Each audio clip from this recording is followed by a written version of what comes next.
Today I'm going to share with you some baby names for bookworms. I'm including a lot of different sources on this list. I'm not going to just talk about author names or character names. I'm going to try to branch out and just find some names that relate to books in general. I'm going to do my best. So I'm going to start off with girls' names, and the first girl's name I'm going to share with you is Avonlea. Avonlea is a literary place name that does not actually exist outside of the Anne of Green Gables series.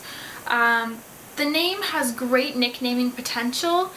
You could use Ava, Leah, etc. I feel like it could be a really popular name because it just has a very pretty feel to it and a good meaning, because the Anne of Green Gables books are wonderful and really well loved, especially in like Japan and Canada. It's a very big part of our heritage here. So it's a great series, and I feel like it could be a good name for girls. Only 82 girls were named Avonlea in the US in 2014, so it's not in the top 1,000, but it's still a very pretty name. The next name I'm going to share with you is Alexandria.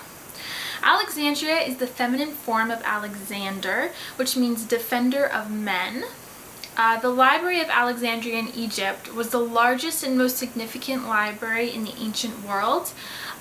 It's a beautiful yet strong sounding name with an important feel to it, and when I think of Alexandria, I think of the Alexandria Library.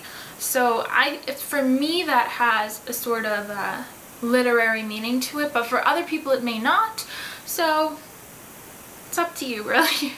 Yeah, so there's also lots of nicknaming options for this name: Alex, Alexis, etc. You don't have to keep it long. If you named your kid that, they could just choose a nickname, which is great.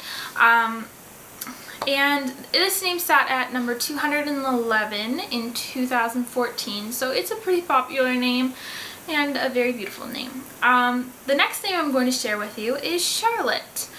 Charlotte is the most popular name that I've included on this list. It ranks at number 10 in 2014 on the top 1,000, and it's probably only going to go up from there because the royal baby was just named Charlotte, so I foresee it probably climbing higher in the next year or so. This name could be seen in two different ways regarding books. You could name your kid Charlotte after the author Charlotte Bronte, the author of Jane Eyre, or you could name your child Charlotte after the character Charlotte in Charlotte's Web.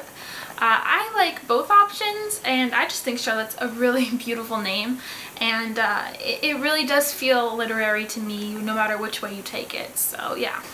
So the next name is Novella. And a novella, as you probably know, is a short novel. And it sort of combines two pretty popular names, Nova and Ella, so I feel like it could be a pretty popular name, but it's not popular right now. It's only 47 girls were named Novella in 2014, but it was popular back in the 1900s, and it ranked in the top 1,000, so that's something to think about. Maybe it's time for a comeback. And the last girl's name is my absolute favorite, and I think it is so cute, and that is Quilla.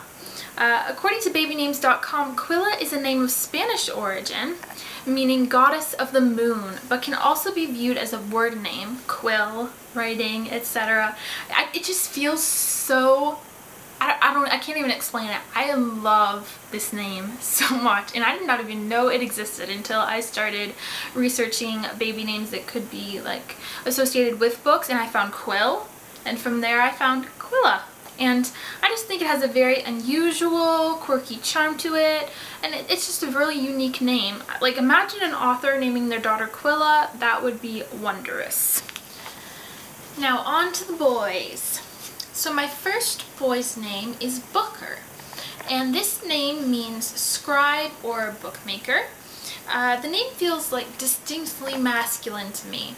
I love the nickname Bookie, and it could also work as a feminine version of the name, probably, Bookie. Booker used to be quite popular back in the early 1900s, but only 47 males were named Booker in 2014. So maybe it's time for a comeback. Again, same with Novella. Ender is my next name that I'm going to share with you. It's of Turkish origin, meaning very rare or scarce. I couldn't help it. Ender Wiggin is the main character in Ender's Game and many of its sequels, and I just love that name, and every time I tell somebody that I like that name, that I would use it for a child, they gawk at me and they give me a disgusted look and they think that I am crazy. But I just think it would make a wonderful name for a baby, and it's just so funny because like calling a toddler or even a cat or like a dog, like, come here, Ender. Oh, I just really like that name. And apparently I'm not alone in this, because 118 baby boys were named Ender in 2014. So I'm not that crazy. Gabriel is the next name on this list, and you may be wondering why this is on the list, and I will tell you. It's a name of Hebrew origin, meaning God is my strong man. The Archangel Gabriel is actually supposed to be able to aid in creative writing and publishing, so I guess if you're having trouble with your novel, you can just send up a prayer and he'll help you out. But I found this very interesting, and I think it would make a good name for somebody who is into books, reading, writing, publishes, I don't know. But it is like a literary name to me because of that. And this is also a very popular name, one of the most popular on the list. It ranked at number 24 in 2014. My next name is an author name, and this is Kipling. This is the last name of the author of The Jungle Book. I'm honestly not a huge fan of it. Like, I watched the movie, I read the book when I was little, but it doesn't really stick in my head. I just thought I'd add it because I think it's a good example of a strong author name that can be actually recognized as an author name. You can also use the nickname Kip, which I think is super cute, so I like that about it. Yeah, so 10 baby boys were named Kipling in the US in 2014. I'm surprised there wasn't more because I think it's a really nice name, but apparently not everybody does.